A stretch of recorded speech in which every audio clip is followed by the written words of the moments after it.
ॐ त्वमेव माता च पिता त्वमेव बन्धुश्च सखा त्वमेव विद्या द्रविणं त्वमेव सर्वं मम देवदेव। श्रीदक्षिणामूर्तिसुदेशिकेन्द्रं द्वैपायनं सूत्रकृतं मुनीन्द्रं श्रीशङ्करं भाष्यकृतं यतीन्द्रं मद्देशिकञ्चापि नमामि विद्यै। ओम नमो ब्रह्मादिभ्यो ब्रह्मविद्या संप्रदायकर्तृभ्यो वंशऋषिभ्यो महद्भ्यो नमो गुरुभ्यः। सर्वोपप्लवरहित प्रज्ञानगणः प्रत्यगर्तो ब्रह्मैवाहमस्मि। ओम पार्थाय प्रतिबोधितां भगवता नारायणेन स्वयं व्यासेन ग्रथितां पुराणमुनिना मध्ये महाभारतम् अद्वैतामृतवर्षिणीं भगवतीम् अष्टादशाध्यायिनीम् अम्ब त्वामनुसन्दधामि भगवद्गीते भवद्वेषिणीं। नमोऽस्तु ते व्यासविशालबुद्धे पुल्लारविन्दायतपत्रनेत्र येन त्वया भारततैलपूर्णः प्रज्वालितो ज्ञानमयः प्रदीपः प्रपन्नपारिजाताय स्तोत्रवेत्रैकपाणये ज्ञानमुद्राय कृष्णाय गीतामृतदुहे नमः। सर्वोपनिषदो गावो दुग्धा गोपालनन्दनः पार्थो वत्ससुधीर्भोक्ता दुग्धं गीतामृतं महत्। वसुदेवसुतं देवं कंसचाणूरमर्दनं देवकी परमानन्दं कृष्णं वन्दे जगद्गुरुं। भीष्मद्रोणतटा जयद्रथजला गान्धारनीलोत्पला शल्यग्राहवती कृपेण वहनी कर्णेन वेलाकुला। अश्वत्थामविकर्णघोरमकरा दुर्योधनावर्तिनी सोत्तीर्णा खलु पाण्डवैरणनदी कैवर्तकः केशवः। पाराशर्यवचः सरोजममलं गीतार्थगन्धोत्कटं नानाख्यानककेसरं हरिकथा सम्बोधनाबोधितं। लोके सज्जनषट्पदैरहरः पेपीयमानं मुदा भूयाद्भारतपङ्कजं कलिमल प्रध्वंसिन श्रेयसे। मूकं करोति वाचालं पंगुं लङ्घयते गिरिं यत्कृपातमहं वन्दे परमानन्दमाधवं। यं ब्रह्मा वरुणेन्द्ररुद्रमरुतः स्तुन्वन्ति दिव्यैस्तवैः वेदैः साङ्गपदक्रमोपनिषदैः गायन्ति यं सामगाः। ध्यानावस्थिततद्गतेन मनसा पश्यन्ति यं योगिनः यस्यान्तं न विदुःसुरासुरगणाः देवाय तस्मै नमः। ओम श्री कृष्णाय परमात्मने नमः। Pranams everyone. So we are in chapter 13, shloka number 8. Shri Bhagavanuvacha amanitvam adhambitvam ahimsa kshantirarjavam आचार्योपासनं शौचं स्थैर्यमात्मविनिग्रहः. So in this, Bhagavan is giving list of values that are needed for self-knowledge, for Atma Jnana. And he basically classifies them as Jnanam within this chapter. And we had seen Amanitvam, Adambitvam, Ahimsa, and we were looking into Kshanti.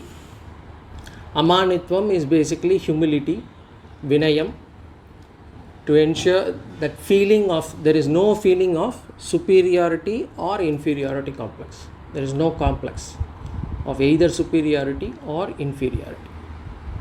That is Amanitvam. Adambitvam is simplicity. Basically, the expressed version of Manitvam is Dambitvam. So, being pretentious is Dambitvam. So, not being simple is Adambitvam. So in all forms, in the way we speak, the way we dress, the way we behave, the way we talk, the way we act, the way we describe ourselves, in all those we should have adhambam. We should have humility and simplicity together. And then we saw ahimsa. Ahimsa paramo dharmaha we saw.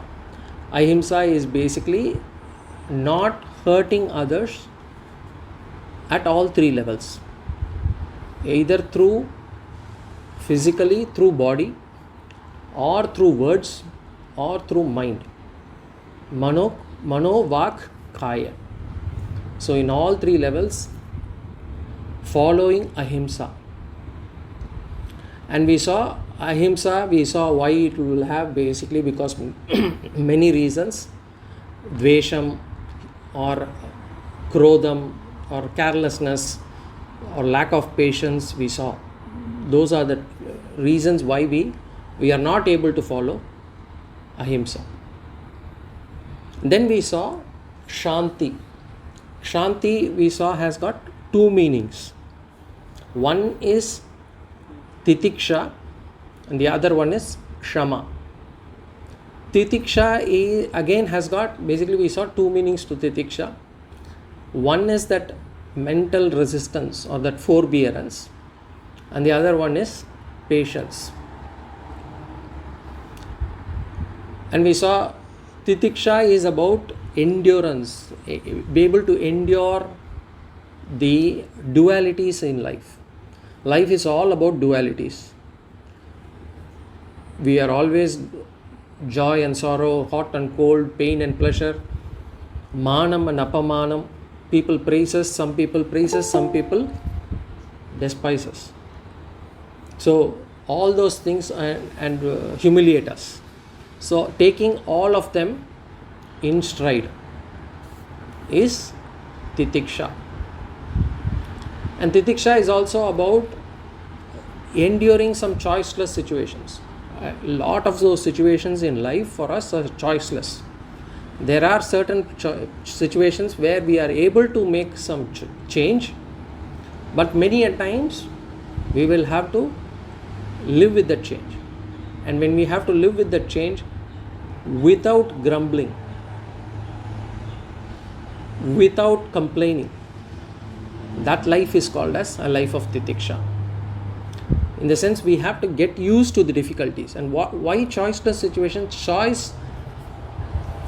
Choiceless situations, because why we feel unhappy? Because we have desire, inner desire of every situation, we have a desire about everything in life, as to how that person should behave, how my life should be, what sort of environment should I be in. Everything we have a desire. So now when things don't go according to our desire, then it becomes choiceless. That is when we call it as choiceless. And then when it is choiceless, we have to accept it, endure it. And how do we actually build this? By giving ourselves some bit of abhyasam, practice, some bit of pain. We have to go through some bit of pain, some bit of difficulty voluntarily. So by doing some upavasam, by doing some tirtha yatra, by doing some mauna vrata, all those things, by doing that we are able to build our titiksha. And as we build titiksha, it is a very important value to have.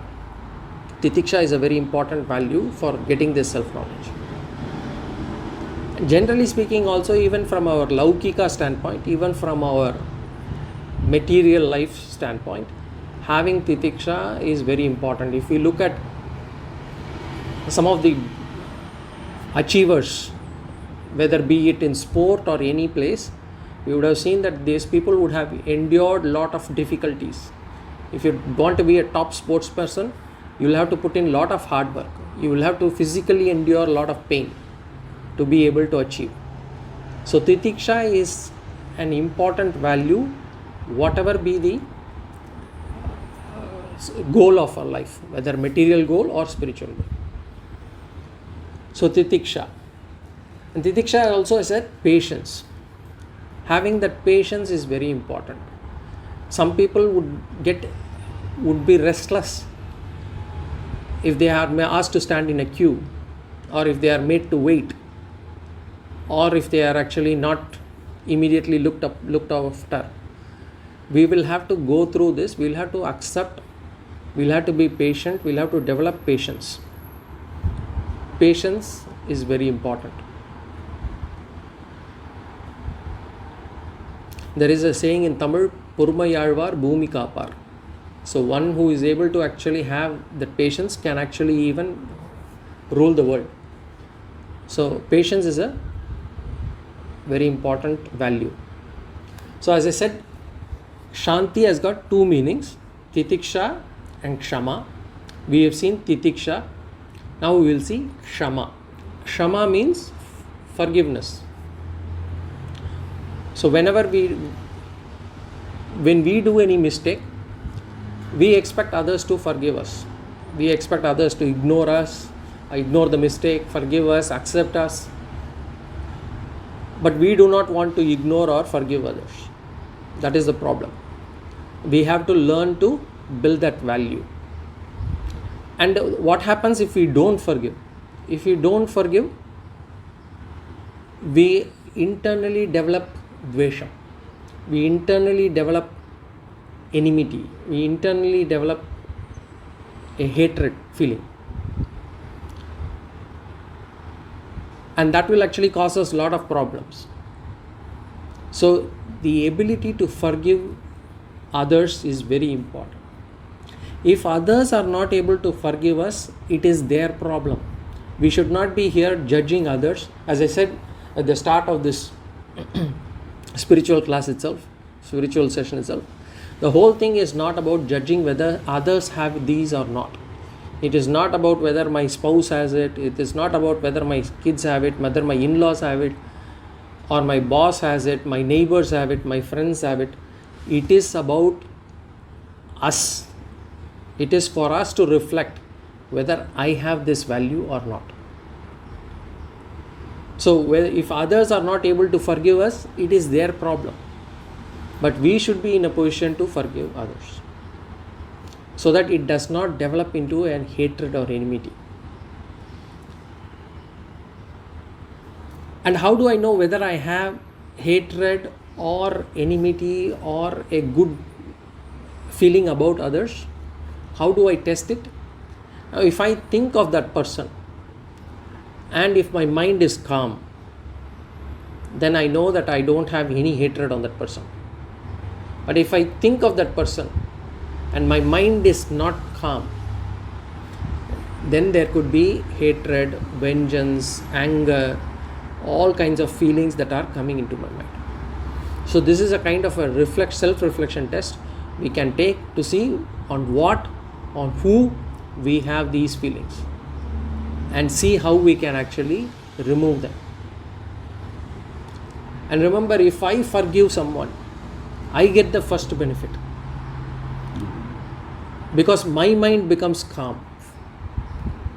So I get the first benefit out of forgiveness. Not that by forgiving I am actually doing a favor for others or the other person. By forgiving others, I make a favor to myself. And forgiveness can be possible only out of strength.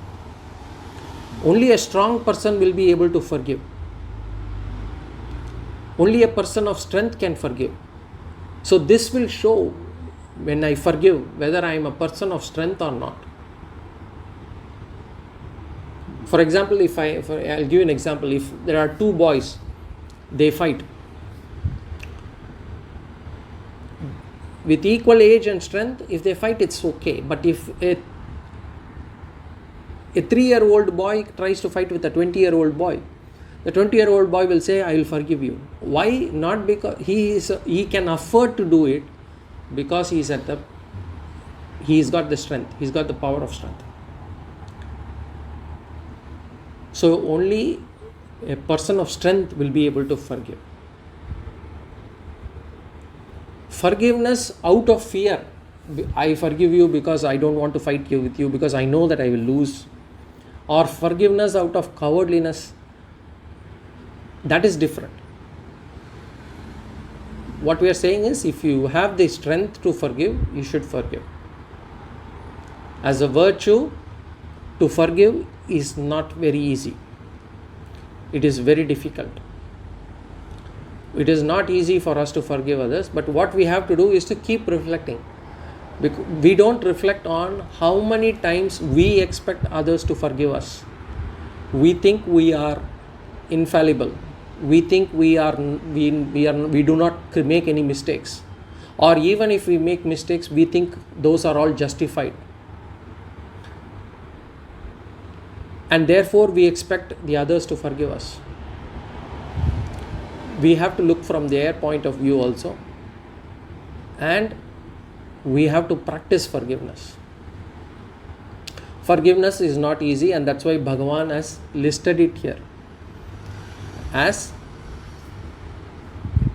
Shanti. Why sometimes we are not able to forgive? Because when we sometimes think, we feel that if I forgive this person, the other person might think that what he or she has done is actually right. So we do not want to forgive them. They think that if I forgive, they think that what they have done is right and they may get away with it. It is okay. Shastra says it is okay. The other person, let the other person think that they have won, or they let the other person think that they have actually not done anything wrong. But the other person will have to face the repercussions. They will face their own karma. They will have their own outcome for this. By forgiving, I make sure that I do not carry any grudge. I make sure that I do not carry any enmity. And that is important. So the mind has to be trained. The mind has to be trained in such a way that even when the other person is trying to commit a mistake, I am ready to forgive. Because a lot of times we know that the person is actually scheming or doing things to actually create problems for us. We should be in a position to forgive them. And remember, forgiveness is not about responding, like giving a punishment to an employee or a worker. In those places, it doesn't say you have to forgive. Remember, forgiveness is different from giving punishment where it is due. So if there is an employee who makes a mistake in the office and he has to be punished, there we cannot say I will bring forgiveness. The forgiveness that we talk about here is about not escaping from the duty, but it is about not carrying the dvesham. It is about not carrying the anger within me. So wherever there is a punishment that needs to be given, as for example the king in those days, or if in this case in the judge cannot say I will forgive you for your mistake. The person will have to go through the punishment according to the law. But the only thing that we have to ensure is we should not bring our personal bias and also our dvesham or hatred within that. We should be able to separate the rational decision with our emotional mind. We are now talking about the emotional faculty. The emotional faculty should be able to forgive, and it should not be carrying that dvesham. Another thing is, some people say that if I forgive, then the other person might take me for granted. the other person may take me as a fool, as if as I'm a low person. I can be taken for granted. I might lose, and by doing that, I might lose respect. That is not correct. We need to deal with the issue and not with the person. We have to understand that the person will, whatever, as I said, the karma will take over. We need not worry about what the other person has done. For all that we know, whatever we are going through today could be the result of the karma that we have done in our past. So we have to understand that what am I looking for is how to improve myself, how to build my virtues. And for that, forgiveness is an important value that I have to inculcate. And so how can I inculcate this value? How can I inculcate forgiveness? We say, it is not possible when someone has used us. We feel that we have been used. Somebody is taking advantage of the situation. Suppose if we say, we have to again come back to the same old thing, that by forgiving that person, we are doing ourselves the biggest benefit. The biggest beneficiary of this forgiveness is myself. Because the moment I forgive the person, I get happiness, I get my calmness back.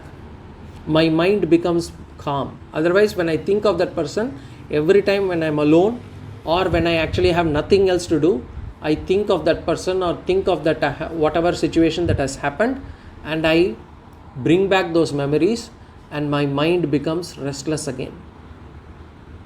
So by actually forgiving the person, my mind becomes calm. Again, as I said, remember, this is to be something to be practiced at the mind level. At my mental level, I will have to practice. It is not about a physical act here or a sadhana here. I have to bring it into my mind. So how can I inculcate this value? One is, I see the ignorance in the person. I should be able to say, okay, they have done it out of ignorance. Because many a times we will claim that as our justification. Many times we will say that I didn't know and therefore I did it, so I need not be faulted. So we should give the benefit of doubt to the other person also. So they did it out of ignorance. So that is the first way to tell our mind to be able to forgive the other person. And suppose we say, okay, no, they did it on purpose.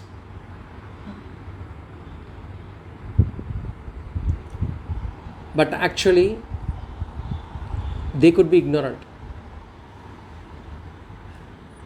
In Tamil we say, either they are ignorant or in Tamil we say Ariyamai or Iyalamai. Ariyamai meaning they have done it out of ignorance, or they are incapable of not committing that mistake. So we have to look into that incapable nature behind those actions.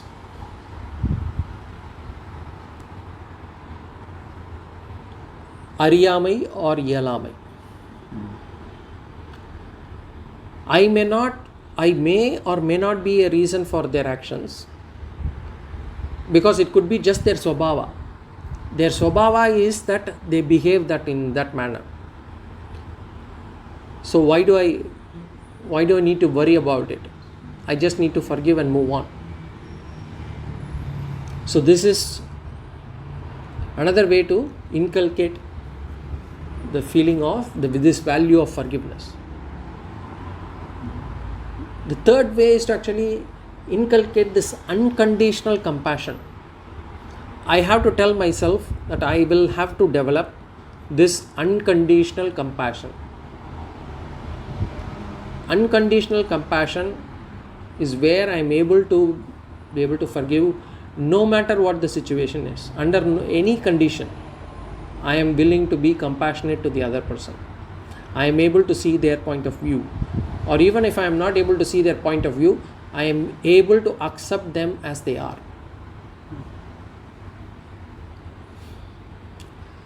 Another way is to actually, we have to understand and appreciate this, as I said, the value of acceptance. As I said, accepting the person as they are. This value of acceptance is a separate value by itself. Accepting things as they are, accepting people as they are, is very important. Only then we can ask others to accept me as I am. Today we want others to accept us as what we are, but we wouldn't want others to be what they are. So understanding and appreciating this value of acceptance is important. And when we are not in a position to forgive, we normally end up cursing others. We curse mentally, verbally. We do that. Well, what we don't understand is, when we curse, first of all, we are not all Mahatmas or Rishis that when we curse, things happen as what we speak. Okay. First of all, we have not built that much of tapas within ourselves for this curse to actually come true. But even if we have built some amount of tapas, even if we have built some amount of punya, by cursing, that punya gets exhausted. That tapas gets exhausted. That shakti that we have built up would have been used up. So whatever good we have actually built, whatever tapas shakti that we have built, would be exhausted as well. So it is important that we do not curse others, because that tapas shakti is needed for a much higher goal, not for cursing someone else. And next thing we have to understand is, by forgiving, we are not doing anything great. We think by forgiving ourselves we have become a Mahatma. Actually not. In fact, one learned person says, forgiveness is actually correcting a mistake of ourselves, which is blaming others. So generally we tend to blame others, and therefore here we are correcting our mistake, which is not to blame others. And how not to blame others is by forgiving. And therefore forgiving is not a great value actually to feel happy about. This is one way to look at. I'm not saying this is true in all cases. But there are, as I said, there are multiple ways that we have to look at why we should forgive, rather than why we should not forgive. And this is one way to look and tell ourselves why we should forgive. And as I said, another way is to look at, I am able to forgive because I am in a position of strength. Because forgiveness requires more strength than blaming others. So this is one way to bring in forgiveness. Another important thing, the last important thing that I would say is, if we don't forgive, what will happen? If we don't forgive, we will start having this dvesham. We will seek revenge. And by doing that, we will be making more mistakes. We will be making more papa. So forgiveness is one way to stop us from making more papa. doing more papa. So for that purpose at least we should forgive others. So this is forgiveness or kshama. So we have seen so far 4 of the 20 values: amanitvam, adambitvam, ahimsa and kshanti. Kshanti, as I said, has got 2 things: titiksha and kshama. So we have seen 4 values. The 5th value that Bhagavan brings out is arjavam. Arjavam. Arjavam means uprightness. Riju means, in Sanskritam we say Riju is straight line. Riju means straight line. Arjavam means uprightness, straightforward. What is the opposite of arjavam? We use this word called vakram. In Tamil also we say vakram pudichavan. Vakram. Vakram is the opposite of arjavam. What is arjavam? Arjavam means when my thought, my words and my action, they are on a straight line. They are said to be in a straight line, then it is called as arjavam.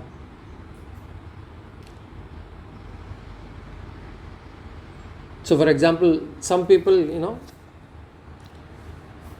they tell others, I would be there at 10 o'clock. But then in their mind already they would have decided not to go there at 10. They would have decided to go there at only 11. But to say something and do something.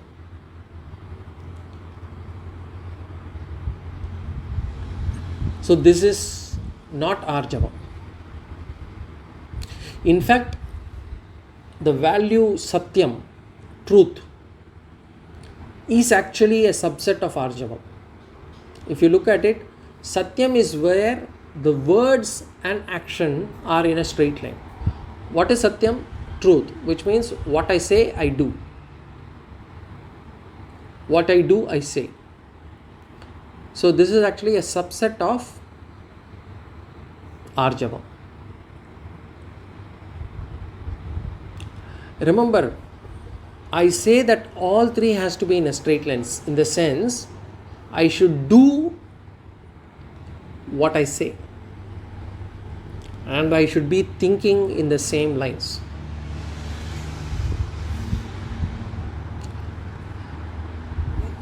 But there is no need for me to say whatever comes into my mind, because my mind could have lot of those vasanas, those negative vasanas that could have come in my mind. So not everything that I get in my mind, I should say it out. In fact, I should not say them. In fact, if there is when we discuss about, even later on when we discuss about truth also, we will say only if there is a benefit we need to say it. Only if there is something good in my mind, only when there is a hitam, I have to say that out. Truth is something which is hitam. If there is dvesham in my mind, if there is hatred in my mind, then it cannot be said outside, it need not be said outside. We should try to change our mind for that. Benefit, you say intent. If my intent is right, I should say it. If my intent is wrong, I should not. Yeah. And if anything is said, I should do it. We should do it. If I say something that I will do, I should do it. But if we think something, say something else. So internally I think bad about this person. But then I want to say something nice to this person. That is not arjava.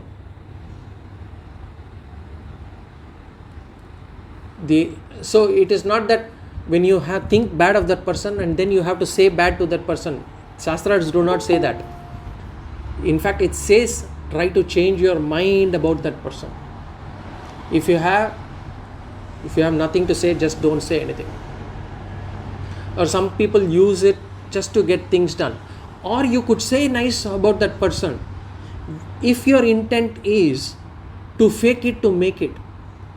To say that, okay, by saying that he's a nice person, I am telling my mind internally, I am auto-suggesting my mind that this person is a nice person, or I want to change the opinion of myself, of this person. So then we can say that. But to say something nice about this person only to get some things done, or only to get some favor from this person, then it is not good. What is the loss here? We develop a split personality. We will have multiple personalities.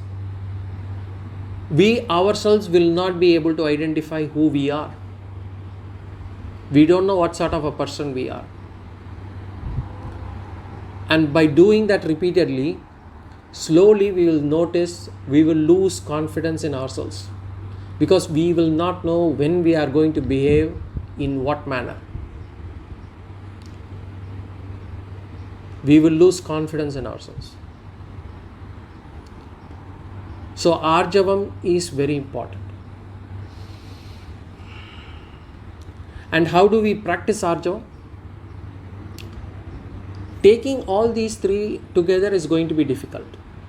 Taking thought, words, and action together is going to be difficult. So we'll have to take two. First we'll have to take words and action, words and deeds. First we will practice that. Practice truth. That is, words and deeds means practice satyam. I will do what I say. I will live by my word. If I say something, the other person should be confident that I will be able to do it. Unless something extraordinary happens. Otherwise, I will do whatever is in my control, in my ability, I will do it. This is the first way to handle things. And how we can achieve this? We can achieve this if only things that we do, if only we say things we do, whatever we are capable of, only those things we say. Which means we will not be bragging anything. We will not be trying to impress anyone. We will not be trying to do anything or say anything that for the sake of saying things. We will not try to brag. We will not try to impress anyone. We will not try to say something for the sake of saying.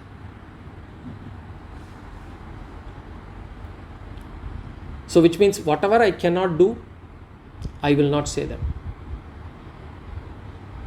And we can start with small things like punctuality.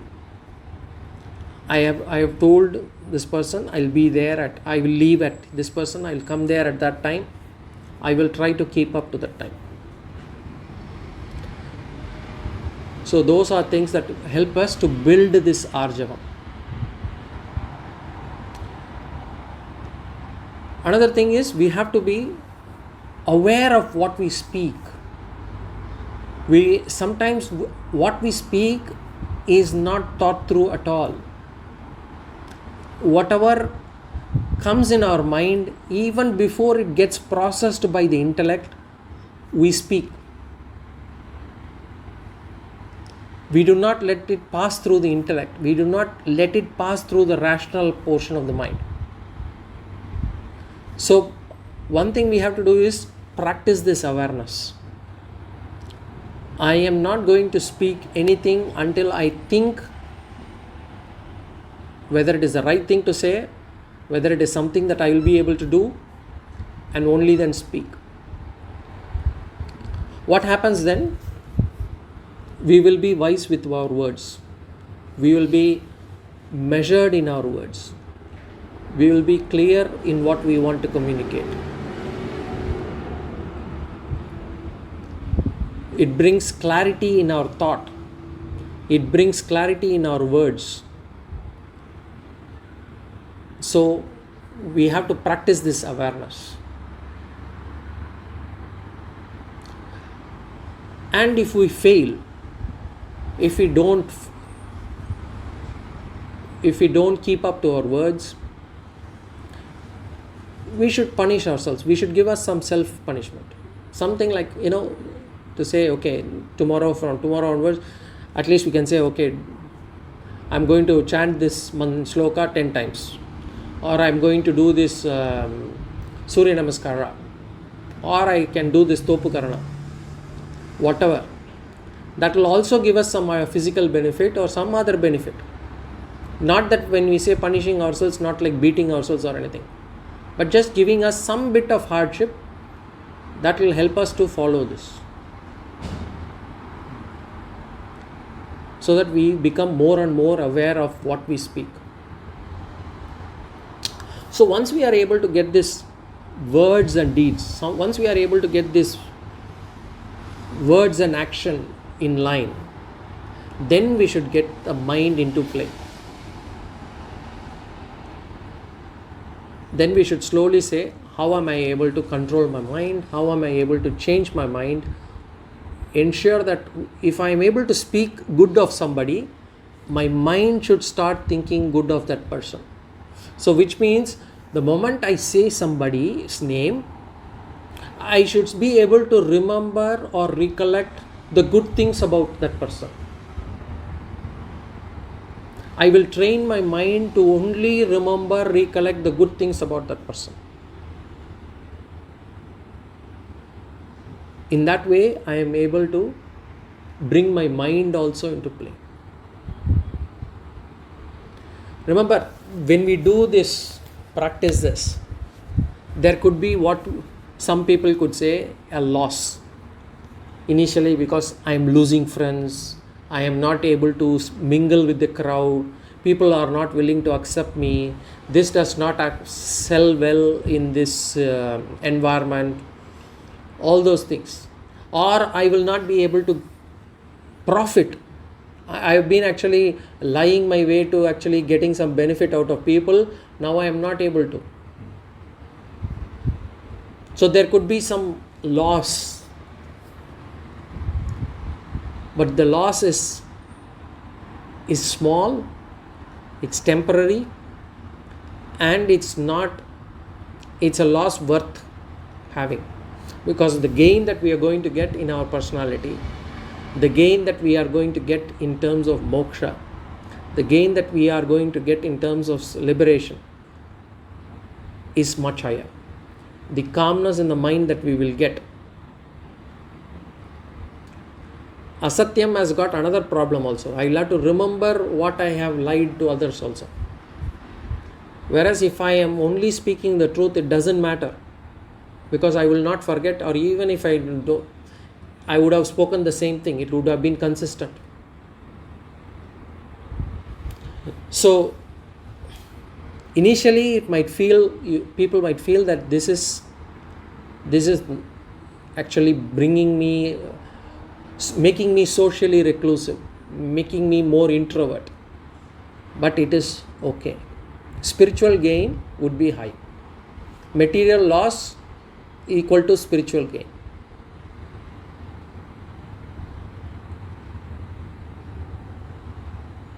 Other people say, okay, I say this harsh, but that is the truth. If they feel hurt, so be it. Some people claim that, some people use that to actually say harsh words to others. So remember, truth, we will discuss about truth. Satyam is also another one of the values we will discuss later. Truth is not about saying what it is. Saying, I want to be truthful, cannot be an excuse to hurt others. Because sometimes we do that to hurt others, not that we want to speak truth. Because if we want to speak truth, we will speak truth in all cases, in all situations, for everything, including things that will actually be detrimental to us. But we do not do that. We use truth as an excuse to hurt others. We have to be aware of that. So this Arjavam is important. Arjavam, having my thoughts, my words, my deeds in a straight line, is Arjavam. And with a positive intent. With a positive intent. Everything is about positive intent.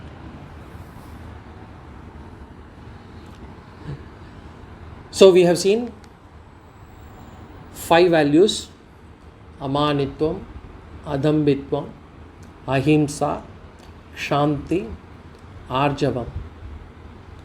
In this sloka there are 3 more values: Amanitvam, Adambitvam, Ahimsa, Shanti, Arjavam, Acharyopasanam, Shaucham, Stairyamatma Vinigraha. So the next one is Acharya Upasanam. Acharyopasanam. Acharya Upasanam. Acharya is Guru. And here Upasanam here means Seva. Guru Seva. And here Guru means anyone who gives Vedantic knowledge. And Upasanam generally means Dhyanam. Dhyanam, Upasanam means Dhyanam. Upa Asanam. Actually, Upa Asanam means Upa Asanam. Upa means near. Asanam means sit. Actually, sitting next to Guru. And Dhyanam, study. Or here it actually means Guru service. It means Guru Seva. In our introduction to Vedanta discussion, we had seen Karma Yoga. And we saw in Karma Yoga, as a person, we should not be consumer. We should be looking to contribute. At the end of the day, when our life ends, we should be seen as a net contributor to the society. Not a person who has consumed. Not a person who has been able to get the benefit from others. Karma Yoga is about a person who has been able to contribute more, not just to the family, to the whole world. And we have these 5 levels we have seen in Karma Yoga. This Panchamaha Yajnas. At all 5 levels, he should be a contributor. We should be a net contributor at the end of the life.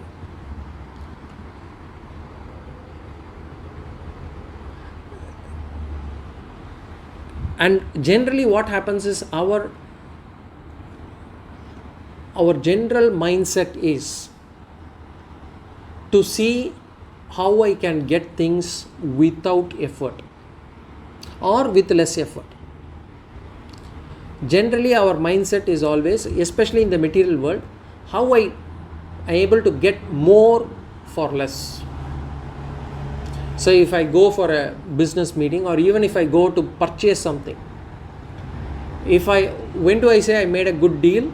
When I am able to get more out of something less. The whole sales campaigns are all built around that. When by they giving free gifts, they are basically saying, they are luring us to this mindset of ours, where we want to get something for which I have not given anything. So there is a free gift, I want to get that. Because I don't need to give anything, I don't need to part with anything, but I want to get things. So this whole mindset is about It's about actually not contributing, but more about consuming. Now coming back to this Vedantic knowledge,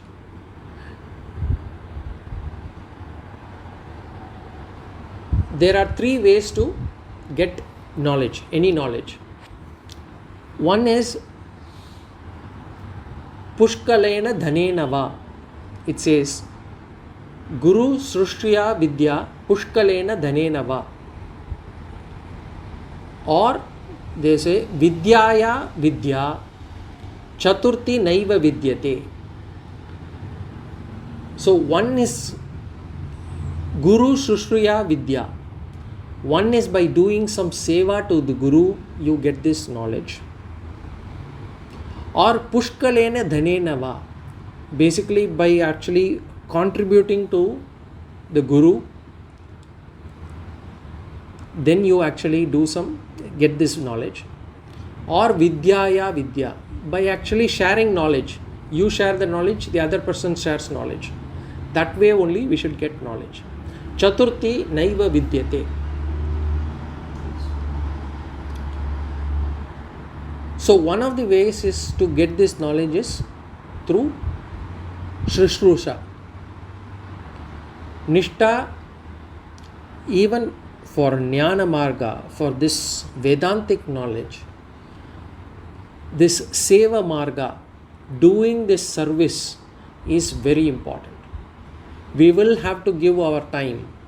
We will have to give our effort. So how can we do?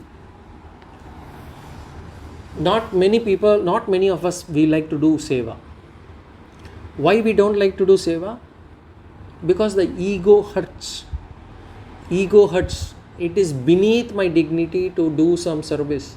As in, I do not want to do wash vessels, for example, of somebody else who has eaten their plates or their clothes, or to wash their feet, or to wash their or to clean their house.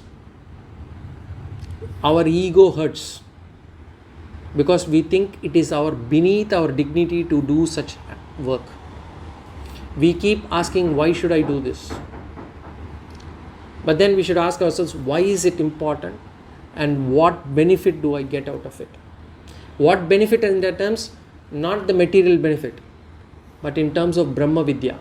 In terms of this Vedantic knowledge, what benefit do I get? First of all, and let us understand it very clear. This Vedantic knowledge, this Jnana, it can be only got after Chitta Shuddhi. Chitta Shuddhi means a clean mind. And a clean mind can be got only by Karma Yoga. So some people would have reached their Guru without having enough Chitta Shuddhi. So they will still, what is Chitta Shuddhi? Not having those 6 malams. Kama, Krodha, Lobha, Moha, Mada, Matsarya. So they could still have this jealousy, they could still have this pride, they still could have that ego, ahankara. So it could still be in us. So when they do the seva to the Guru, when they do the seva as Karma Yoga, then it in turn gives them Chitta Shuddhi and it makes them eligible for Jnana.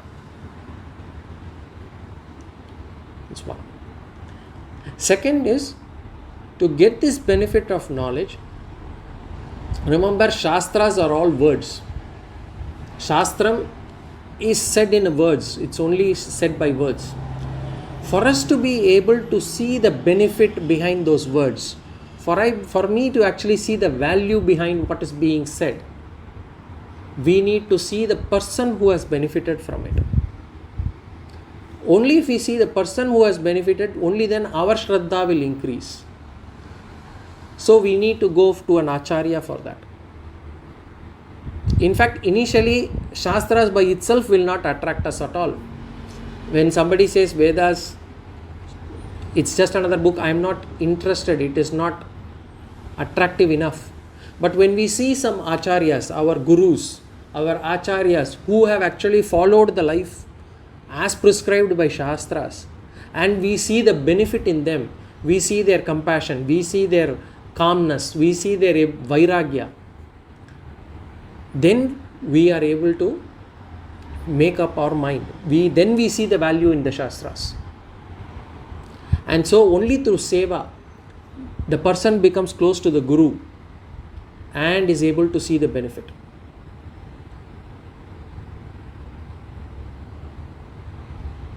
So it's like the advertisements also, right? The advertisements, they say what is the benefit that you get.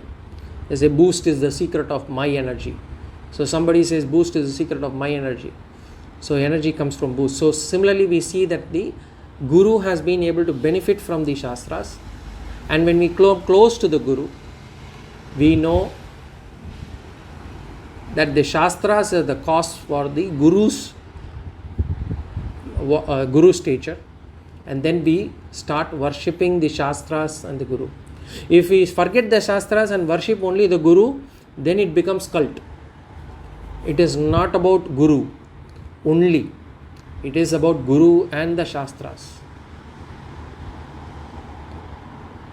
So third one is, when we do this, benefit of following the right sadhana. When we come close to the Guru can suggest and make us do sadhana specific to our spiritual disposition. Where we are, where do we stand, what kind of sadhana will help us, the Guru would be able to understand and advise. For that, we have to come close to the Guru, and the Guru would be able to advise.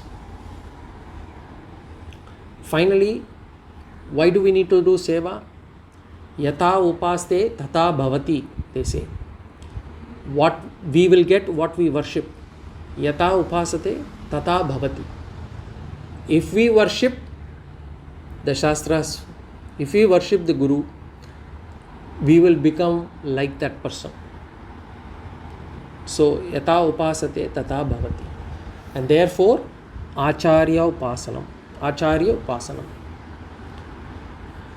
So, we have seen, today we have seen Shanti, Arjavam, Acharya upasanam. We will see more values in the next class. Any questions or comments? Yes, Balaji, I'd like to ask a question about forgiveness and upright, right? See, I would like to know, how will you convince the youth or the students, Students, everybody wants to be a favorite of the teacher. The youth who are just entering the workplace, they want to climb up the ladder real fast. So for that you need to kind of, keep buttering your boss, those kind of in the workplace. So if you're going to try, there are going to be some wrong things happening to them. So how are you going to tell the youth that, see, you have to be forgiving everybody who are doing wrong to you, or you have to, be upright at your workplace or your school or whatever, students. So, it's easy for us. Probably we can just kind of, absorb what you're telling, assimilate what you're telling at our age. So at that age, when they're still raw to all these things, how will you tell them? No, I think they should also be, first of all, it is not easy for us also. I would have to say that. It is, although it looks easy when we listen to, but to actually put it in practice and be able to relate, it is going to be difficult. But having said that, yes, we are able to at least see the value behind it, how the others or how the youngsters would be able to see the value. I think by seeing people around them, some of them have their role models, right? Especially the youth and the students will have teachers as their role model. And if the teachers are able to forgive or are able to say something, they take more value to it. And if the teacher is coming across as a calm person, measured person who doesn't carry hatred, the teacher does give punishment but is not carrying any favoritism within them, then the student would be able to see. Again, it comes to this acharya upasanam only. So basically they are able to see the role model, be able to live by this whatever they teach, and therefore they would be able to follow. For the youngsters, it is all about role model. It is not about we cannot put them to actually go through this to make them understand things. Maybe over a period of time they will do, and some of the youngsters may be able to see the value. Like, if I don't forgive, it is my mind which is actually getting irritated, my mind which is actually getting disturbed. I am the one who is suffering. Some people may be mature enough to understand that. But for others, for youngsters, it's always about role model. So it is always about the teacher becoming the role model to be able to tell the person, okay, look, for them, the students to feel comfortable, the teacher doesn't have any favoritism. I treat everyone equally, but if there is a mistake made, punishments are given, but it is not carried forward.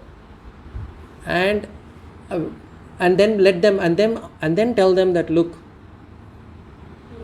forgive others. Then that word will carry more value. Yeah. Yeah, okay, thanks. Okay. If not, okay, any more questions? Otherwise, we'll again meet in the next class. Om Purnamadah Purnamidam Purnat Purnamudachyate Purnasya Purnamadaya Purnameva Vashishyate. Om Shanti Shanti Shanti. Swasti Prajabhyah Paripalayantam Nyayena Margena Mahim Mahishaha. Gobrahmanebhyo Shubhamastu Nityam Lokas Samasta Sukhino Bhavantu. Hari Om Shri Guru Seva. Hari Om.